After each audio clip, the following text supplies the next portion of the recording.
You are listening to the Business Leadership Podcast with Edwin Frondozo. So just the act of putting yourself out there and defining what you think category is and taking a leadership role instantly differentiates you from your competitors. Good morning, good afternoon, and good evening, biz leaders.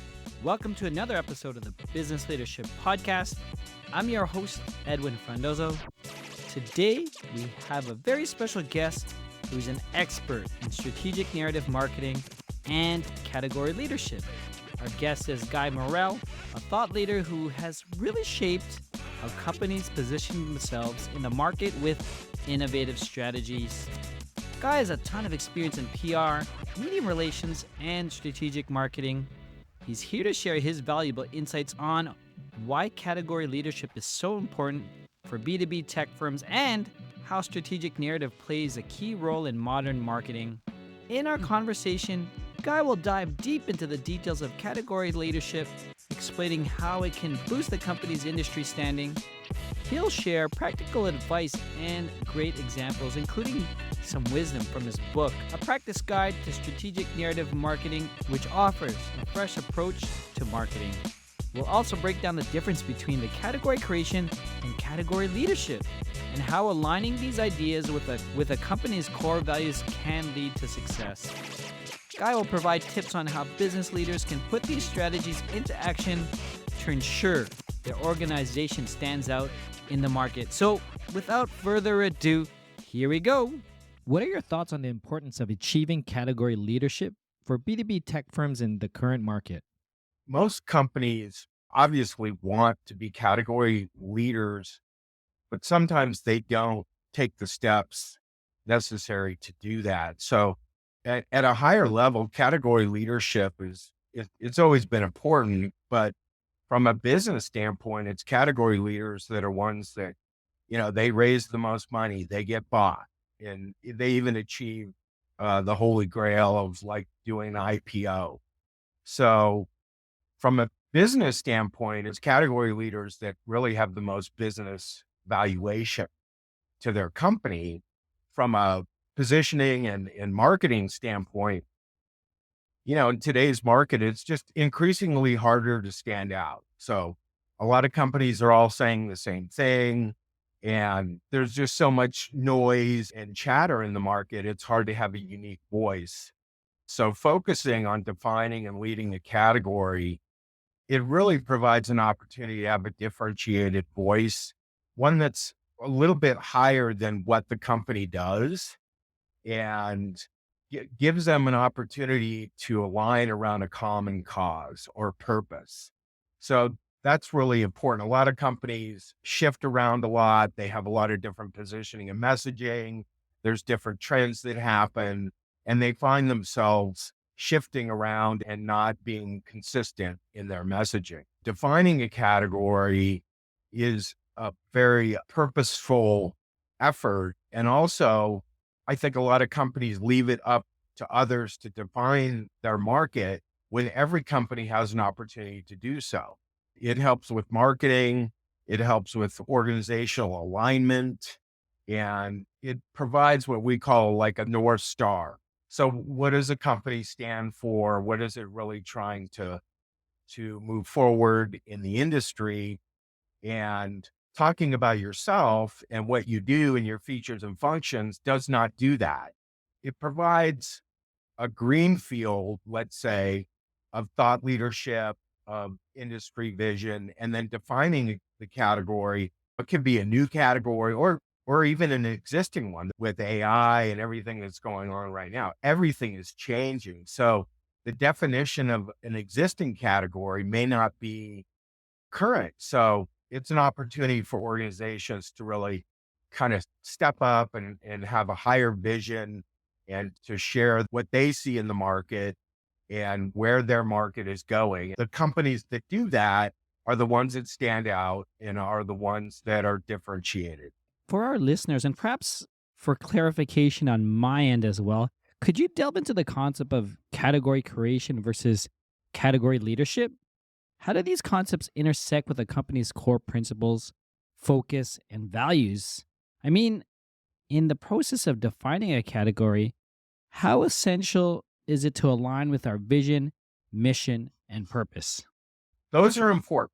So think of the category narrative, let's say, serving as an umbrella that kind of hangs over the company, not hangs over, but hangs over the messaging framework. So you have this umbrella, which is your higher level, here's our purpose, here's the category narrative. And then what you do, your features and functions, your mission, your values, all of those things kind of hang off of that, if that makes sense. To be honest, most companies have very similar vision and mission, integrity, putting customer first, all of those things. And they're great. You need to have those. But the category narrative like I said, serves as an umbrella for those things to hang off of, which can change, right?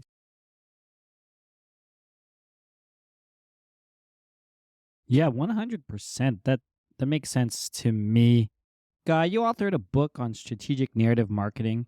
It's a concept that might be new to some of our listeners. Could you briefly explain what strategic narrative marketing is? And maybe if you could also share some examples of how this approach has significantly influenced a company's position within its category. So I wrote a book about a category, strategic narrative marketing. The book really outlines the process that we use to help a company uncover its own strategic narrative. And the trick about defining your strategic narrative is, first off, it's not about you. It, and so when we do workshops on strategic narratives, the rule is you can't talk about yourself. And that's really hard for companies to do. They love to talk about themselves. They talk about themselves all the time. So what we like to do and what the book focuses on, it's really is a guide to doing this process, which is starting off as looking at what is the lay of the land today? What does the world look like today?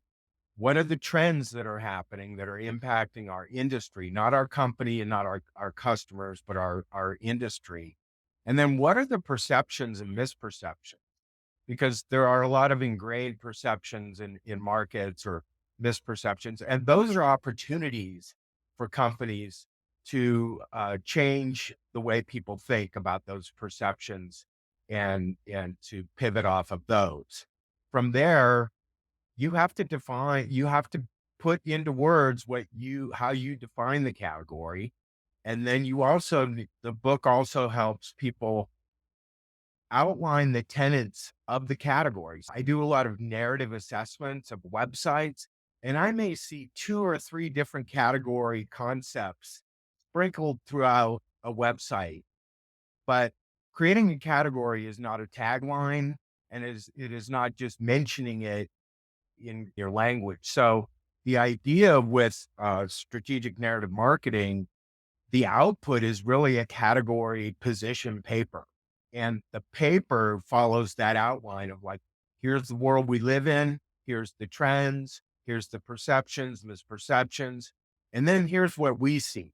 Here's what we see is the current state of the category or a new category. And then here are the tenets that make up category itself. And again, nowhere in that paper will you see the company mentioned or its products. And that is a big challenge for companies not to talk about themselves. So that's part of the beauty of the category leadership or having a strategic narrative. It's kind of like a little side door that a lot of people don't see, that side door, and they don't even do that. So just the act of putting yourself out there and defining what you think the category is and taking a leadership role instantly differentiates you from your competitors. Does that make sense?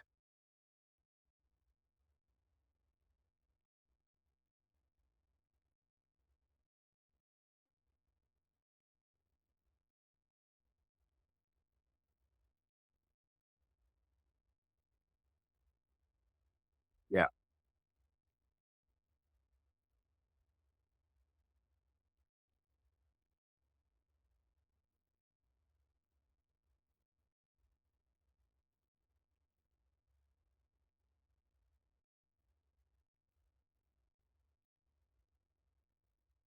Yes, it really can serve as an organizational alignment. We have had clients where the CEO is frustrated because everybody is saying something different about the company. Everybody has a different view of it. So you asked for an example. We do a lot of work in the software development tool space, and you may be familiar with Agile and Scrum methodologies. So when that first started, there was a company in Boulder called Rally Software, and Rally had a platform to help developers implement Agile and Scrum. So what they did is they knew that they had to evangelize Agile to build up the credibility for people to adopt the methodology to need a tool. So we spent a lot of time focusing not so much on their burn down charts and the different features and functions, but more about being evangelist for Agile. So Rally equaled Agile, right? They're just everyone goes to work Agile, Agile, Agile. They're all about Agile. So the whole company was focused on building awareness and credibility and helping people adopt it. And they were clearly the category leader. They also helped found the Agile Alliance, which turned into the Agile conferences, which became very big. And Rally was the title sponsor. They were always the category leader in that space. Subsequently, they did an IPO and then they got purchased by CA Software for quite a bit of money. And again, it's kind of a dual track. It's not that you're not talking about yourself, you're not doing product demos, you're not promoting your new products and features, but they kind of had this higher level purpose, which was evangelizing and building acceptance and credibility for Agile and Scrum methodologies. A lot of the bigger companies are laggards to get into the market. So when they do get into the market, they often acquire technologies and companies to supplement that. And that's exactly what happened with Rally. Guy, was the title of your book, Strategic Narrative Marketing, part of your strategy to carve out a unique niche or category for your brand? So the book that I wrote could have been a long white paper, right? I think it's about 7,000 words. It's not a 150-page book. But the fact that I had it published and I have an ISDN number and it's in Amazon. So that's the other thing about category building. One of the nice things about it today is we live in a world of self-publishing. So companies spend a lot of time writing blogs, writing papers. You can write books. You can self-publish a book. Like 20 years ago, you couldn't do that. Now you can go to these self-publishing houses and they'll create the book, they'll fulfill it, they'll put it on Barnes and Noble and Amazon and all the other different places. And then again, when we go back to the mothership of awareness, which is Google, they recognize book as great thought leadership. Google used to have snippets, right? Which when you ask a question, it would give a snippet. And if you looked up strategic narrative marketing or narrative marketing, a lot of times my copy from my book would end up as being the snippet. So yeah, it's an example of a case study in and of itself. I don't know if that's the right way to say it, but it helps people walk through the process of developing a strategic narrative, but it is category building in and of itself.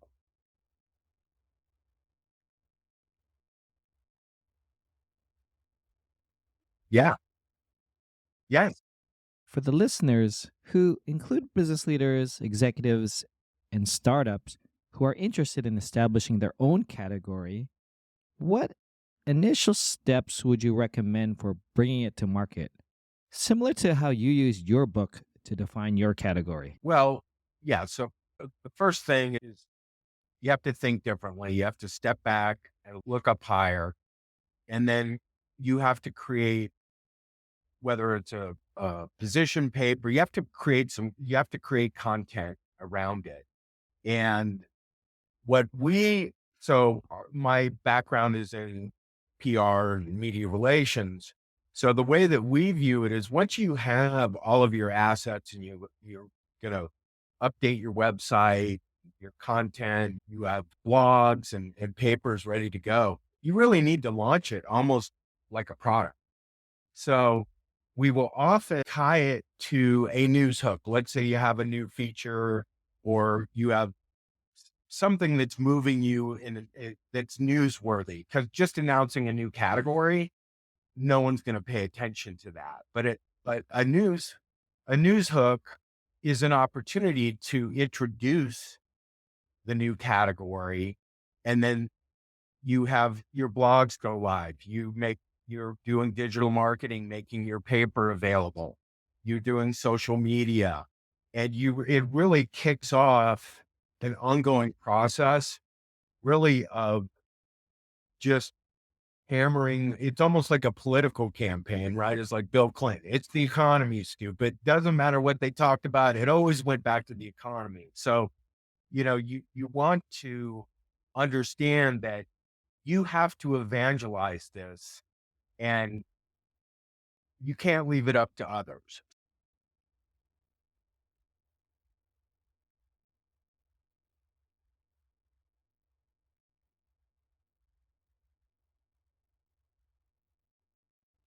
You're exactly right. You not only do you launch it externally, but you launch it internally too.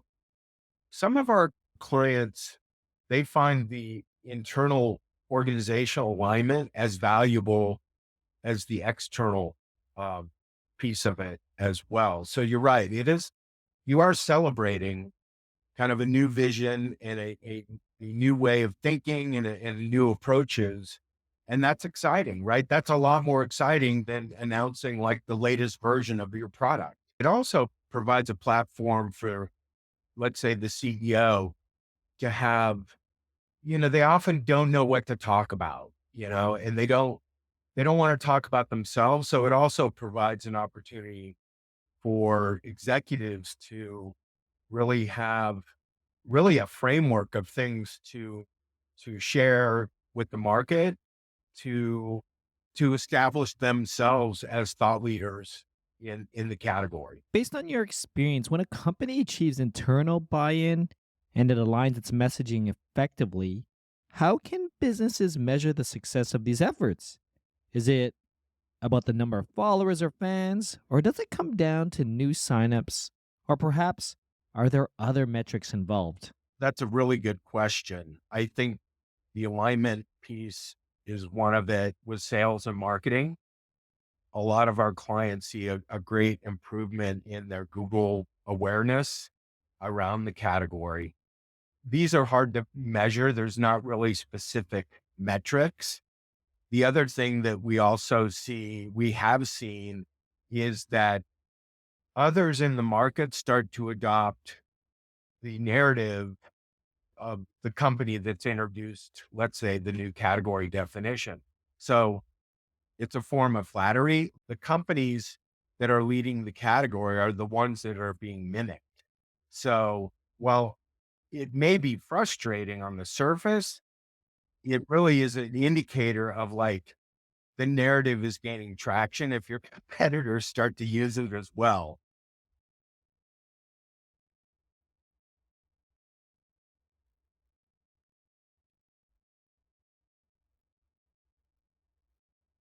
Yeah. As I mentioned, we now live in a self-publishing world, and the days of having to get on airplanes and go to Boston, New York, and meet with trade magazines, that's where I come from in my long career in this industry. So I think the opportunity is that you have more availability of platforms and places to define your own, to share your category leadership. So I think that it's leveled the playing field. There's just more avenues now to share your vision with the new technologies that are out there. but it's still a human endeavor.